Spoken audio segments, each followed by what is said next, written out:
సౌందర్య, అవన్నీ పక్కన పెట్టు. నీతో ఒక విషయం మాట్లాడాలి. పర్లేదు, చెప్పండమ్మా. క్రిష్, ఇలా రానన్నా.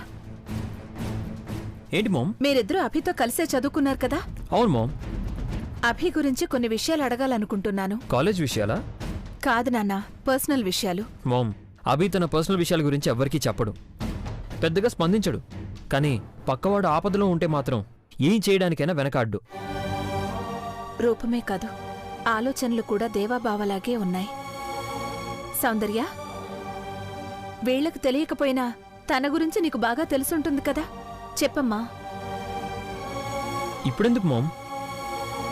తనకి ఈ ఇంటి పట్ల ఎవరో అగాధాన్ని సృష్టించారు. అది పూడ్చాలంటే తనకు సంబంధించిన గతమంతా తెలియాలి. సౌందర్య, నీతో షేర్ చేసుకున్న ఏవైనా గుర్తు తెచ్చుకో. తన బాధ ఎప్పుడు ఎవరికి చెప్పడు. ఎదుటివారి కష్టాలు తోటివారి బాధలు తీరుస్తూ అందులోనే ఆనందం ఉందంటుంటాడు. అట్లాంటి వాడికి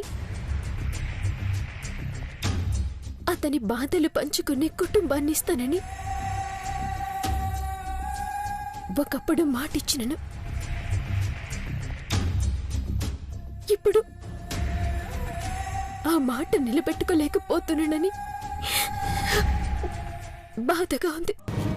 పట్టుదలతో ప్రయత్నించాలే కాని మాట నిలబెట్టుకోలేకపోవడం అంటూ ఉండదు.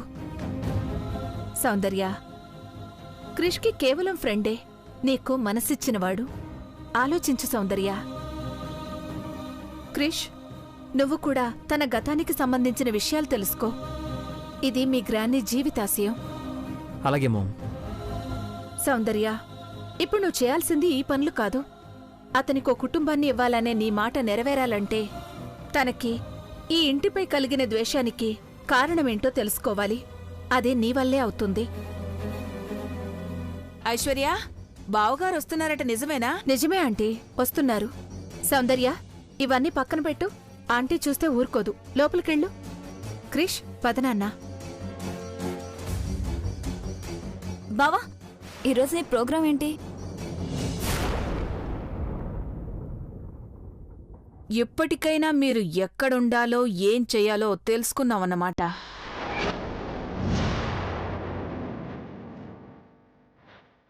హాల్లో ఏదో చేస్తున్నట్టు ఈ బిల్డప్ ఎందుకో? ముందెళ్ళి గదులు శుభ్రం చెయ్యి. వెళ్ళో. ఏం చెయ్యాలో నాకు తెలుసు, మీరు వెళ్ళండి. వెళ్తానే, నిన్ను బయటికి పంపించడానికే వెళ్తాను. చూసుకుందాం.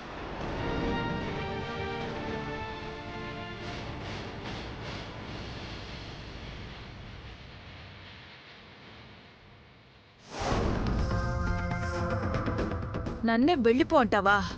ఇప్పుడు చూడవే, నేను ఎక్కడికి వెళ్ళమంటే అక్కడికి వెళ్తావు. భవానీ, సౌందర్య తన రూమ్లో ఒక్కరితే ఉంది.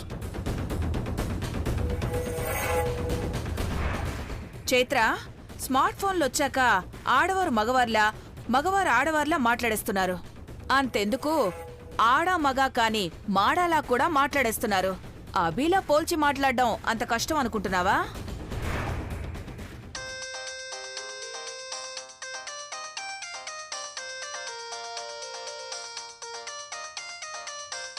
గనికి ఫోన్ వచ్చింది. గని,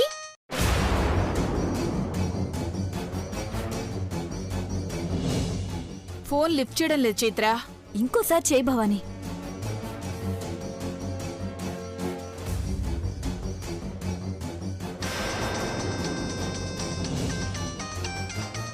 ఎవరో ఏమో, అర్జెంట్ అనుకుంటా. హలో.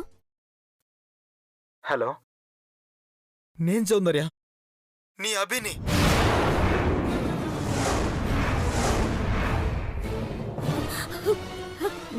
అభి, నువ్వా? నేనే. గని నంబర్కి ఫోన్ చేసినవేంది? నాకు వేరే ఆప్షన్ లేదు, అందుకే గనికి ఫోన్ చేశాను. ఇప్పుడు చేయకపోతే ఇక నీకెప్పుడు ఫోన్ చేయలేనేమో అని మీ నాన్న ఫోన్కి కాల్ చేయాల్సి వచ్చింది. ఏమంటున్నావు అభి? అన్నింటినీ వదిలి వెళ్ళిపోతున్నాను. అభి, ఏం మాట్లాడుతున్నావు నువ్వు? అవును, అన్నింటినీ వదిలి వెళ్ళిపోతున్నాను. చివరిసారిగా నిన్ను చూడాలనిపించింది, అందుకే ఫోన్ చేశాను.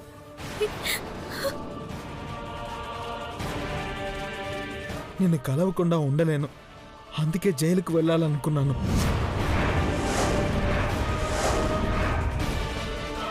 విధిరాతను ఎవరూ తప్పించుకోలేరు కదా, అందుకే మీ నాన్న మాటను కాదని నిన్ను బాధ పెడుతూ ఇక్కడ ఉండలేను. అందుకే శాశ్వతంగా అందరికీ దూరంగా వెళ్ళిపోవాలనుకుంటున్నాను. అభి, ఆగబి, ఎక్కడికి వెళ్ళకు. నేను చెప్పేది విను. నేను నీతో మాట్లాడాలి, అభి. వద్దు సౌందర్య, వద్దు. ఇవే నా చివరి మాటలు. వెళ్ళిపోతున్నాను. అభి, చివరిసారిగా ఒక్కసారి నిన్ను చూడాలనుంది, కానీ కుదరదుగా. నన్ను కలిస్తే ఏదో జరుగుతుందనే కదా మీ నాన్న భయం. ఒకే ఒక్కసారి నిన్ను కలవాలి. రాగలవా? ఒకే ఒక్కసారి రాగలవా? నిన్ను చూడాలనుంది.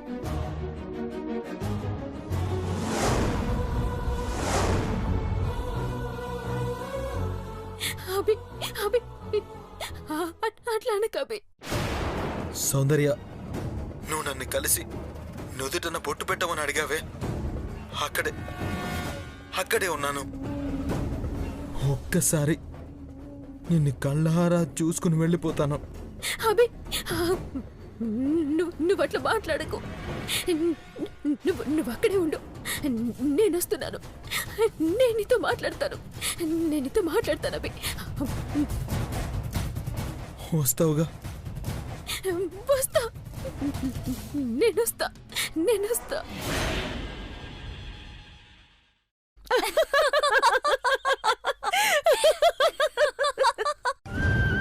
ఇప్పుడే ఐశ్వర్య ఆంటీ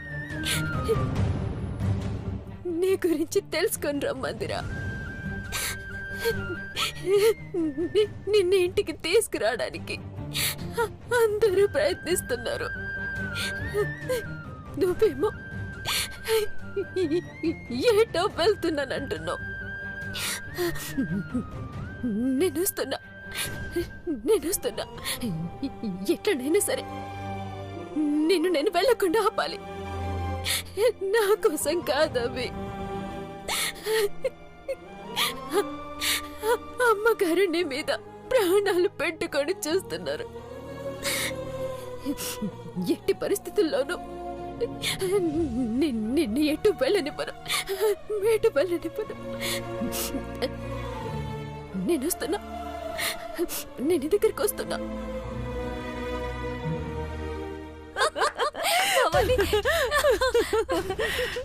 సౌందర్య, ఒక్కసారి నిన్ను చూడాలనుంది.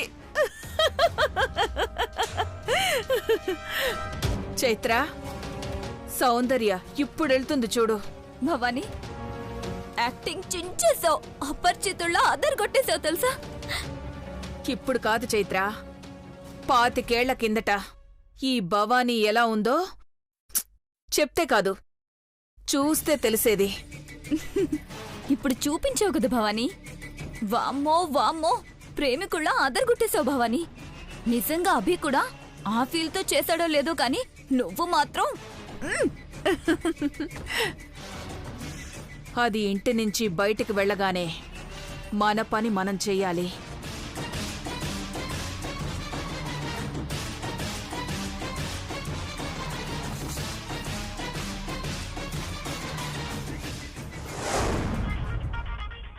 హలో రేయ్, అది బయలుదేరొస్తోంది. ఎవ్వరికి ఏ విధమైన అనుమానం రాకూడదు, మిస్ అవ్వకూడదు. పైలోకానికి పంపించండి. జాగ్రత్తగా చేయండి. ఎవరైనా గుర్తుపడతారు. గుర్తుపట్టే ప్రసక్తే లేదు మేడం. మమ్మల్ని చూస్తే మీరు కూడా గుర్తుపట్టలేరు. చెత్త కాగితాలు ఏరుకునే వ్యక్తుల్లాగున్నాం. అది ఇక్కడికి రాగానే ఈ చెత్త కాగితాల్లోనే దాన్ని సమాధి చేస్తాం. చిన్న క్లూ కూడా దొరకకూడదు. దొరకదు మేడం, మీరు ధైర్యంగా ఉండండి. భవానీ వెళ్తుందంటావా? దీనికి అడ్డుపడే వాళ్ళని మనం ఆపితే తప్పకుండా వెళ్తుంది. వెళ్తున్న సౌందర్య గని సరస్వతుల కంటపడకూడదు. పద.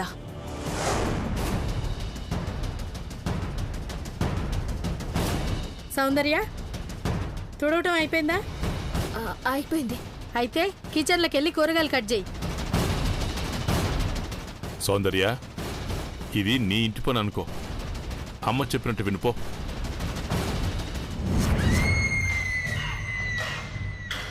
ఏంటి అలా చూస్తున్నావు? కిచెన్లోకి వెళ్ళి కూరగాయలు కట్ చేయి. వెళ్ళమని చెప్తున్నాను కదా, వెళ్ళు. ఏంటి గని అందరూ మీటింగ్ పెట్టారు. పైన ఎంత చెత్త పెరిగిపోయిందో తెలుసా? వర్షం వస్తే నీళ్లన్నీ ఆగిపోతున్నాయి. వెళ్ళి క్లీన్ చేయొచ్చు కదా. ఒకరు చెప్తే చెయ్యాలనుకోలేదమ్మా, మాకు మేంగా చెయ్యాలనుకున్నాం. సౌందర్య, నువ్వు వెళ్ళి వంట సంగతి చూడు, మేము ఆ చెత్త సంగతి చూస్తాం. పద సరస్వతి. గని చాలా రోజులుగా పేరుకుపోయిన చెత్త కనీసం 2-3 గంటలైనా పడుతుంది. అయినా సరే నీట్గా చేయండి. అలాగేనమ్మా, పద.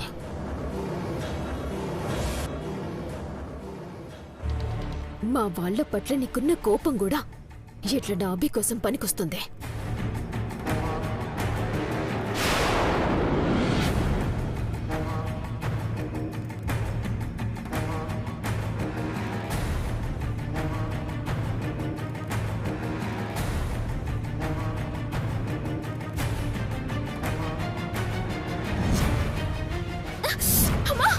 అయ్యో జాగ్రత్త అమ్మా, చూసుకోవాలి కదా.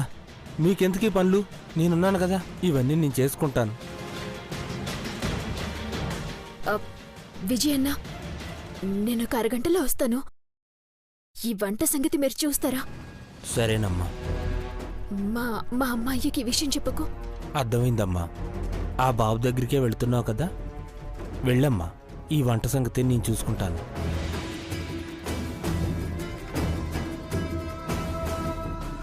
అమ్మా, బయటి చెట్టుకి తాజా కరేపాకు ఉంది, వెళ్ళ తీసుకురా.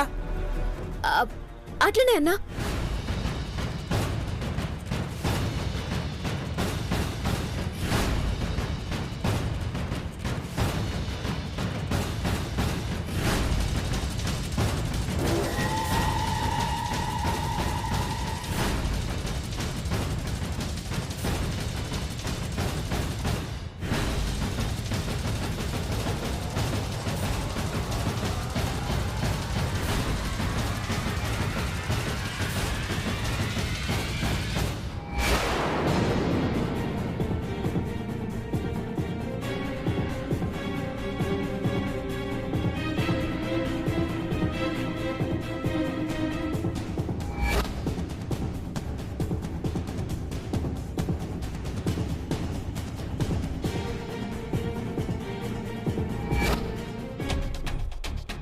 సౌందర్యని పంపించాల్సిన చోటుకి పక్కా ప్లాన్తో పంపించాం.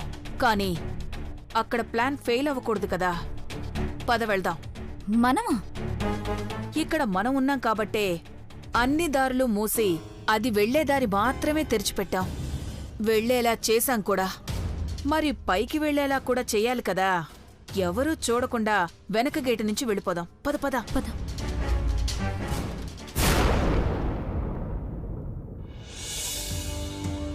సూర్య, మీరు గట్టమనేని మహేంద్ర గారు? ఓ మీరా? నమస్తే సార్. నమస్తే. చెప్పండి. సూర్య, అభితో పాటు ఇక్కడ ఉండేది నువ్వేనా? నేనొక్కడే కాదు సార్, నాలాంటి కొన్ని వేల మంది అనాథ పిల్లలు వాడి నీడన తలదాచుకుంటున్నాం సార్. నీకు అభి అంటే ఇష్టం అనుకుంటాను. కాదు సార్, వాడంటే ఇష్టం కాదు సార్, ప్రాణం. ఇక్కడ ఏ బాబుని అడిగినా కానీ ఇదే మాట చెప్తాడు. అంతెందుకు సార్, ఇక్కడున్న ఏ చెట్టును అడిగినా పుట్టనడిగినా ఇదే మాట చెప్తుంది. వాడంటే ప్రాణం సార్ మాకు. నువ్వు అంతగా ఇష్టపడుతున్న అభి కోసం సహాయం చేస్తావని అడగడానికి వచ్చాను. చెప్పండి సార్, ఏం చేయమంటారు? వాడి కోసం సాయం చేయడమే కాదు సార్, ప్రాణం నా ప్రాణం ఇవ్వడానికైనా సిద్ధమే సార్. చెప్పండి సార్, ఏం చేయాలి? అభిని ఇక్కడి నుంచి మా ఇంటికి పంపించాలి.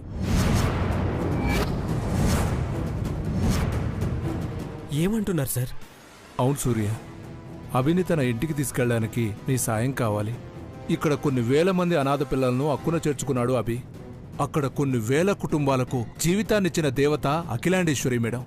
అలాంటిది మేడం గారిని అభి జీవితకాల శత్రువుగా చూస్తున్నాడు. దానికి కారణమేంటో నువ్వు చెప్పగలవన్న ఆశతో వచ్చావు. అందుకే అఖిలాండేశ్వరి మేడం నిన్ను కలవాలనుకుంటున్నారు. నన్ను కలవాలనుకుంటున్నారా? అవును సూర్య, అభికి ఆ ఇంటితో శత్రుత్వం ఎందుకో కారణాలు తెలిస్తే అవి తప్పకుండా ఆ ఇంటి వల్ల కాదనే విషయం అతనికి అర్థమయ్యేలా చేయగలం. అవును సూర్య, అలా చేయగలిగితే అభి అక్కడికి వస్తాడు. ఆ ఇంట్లో అభి సౌందర్యలు మళ్ళీ అన్నయ్య వదిలిలా దర్జాగా తిరగాలి. ఆ హోదా, ఆ దర్జా మళ్ళీ అభికి రావాలంటే నువ్వు మాకీ సహాయం చేయాలి సూర్య. తప్పకుండా సార్, తప్పకుండా సాయం చేస్తాను సార్. అభి అనాథగా మిగిలిపోకూడదు. ఆ ఇంటి వారసుడిగా వెలగాలి అంటే తన వెనకున్న కథ ఏమిటో, ఆ ఇంటిపై తన కక్షకు కారణమేంటో తెలిసిన ఒకే ఒక వ్యక్తివి నువ్వే సూర్య. ఆస్తి అంతస్తుల మీద వాడికి మమకారం లేదు సార్. అభి సౌందర్యలు ఒకటవుతారంటే ఏం చేయమన్నా చేస్తాను సార్. నాకు తెలిసినవన్నీ చెప్పేస్తాను. చెప్పు సూర్య, ఆ విషయాలు తెలుసుకోవడానికే ఇక్కడికొచ్చాను. ఇక్కడ కాదు సార్, అఖిలాండేశ్వరి మేడం ముందు చెప్తాను. సరే పద. ఒక్క నిమిషం, ఈ విషయం అభికి తెలియకూడదు. తెలిస్తే నన్ను కూడా అక్కడికి రానివ్వడు. సూర్య,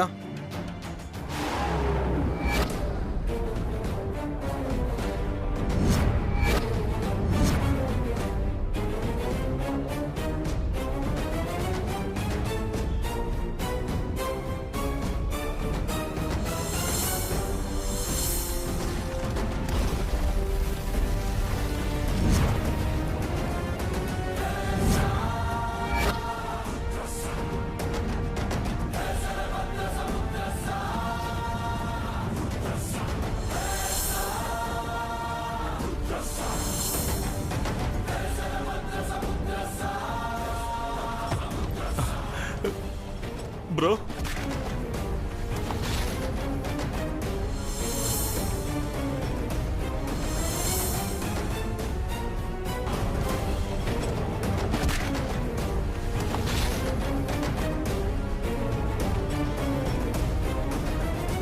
ఘట్టమనేని అఖిలాండేశ్వరి గారి చిన్న బాబు ఘట్టమనేని మహేంద్ర భూపతి రాజావారు. ఎలా ఉన్నారు? ఏంట్రా, ఏదో రాలేను రానివ్వడు అంటున్నావు? వాళ్ళు నిన్ను వాళ్ళ ఇంటికి రమ్మంటుంటే రాడని చెప్తున్నాను రా, అంతే. అభి, నిన్నిలా చూస్తుంటే 25 ఏళ్ల క్రిందట నా అన్నను చూసినట్టు అనిపిస్తుంది అభి. పదాభి, మన ఇంటికి మనం వెళ్దాం పదాభి.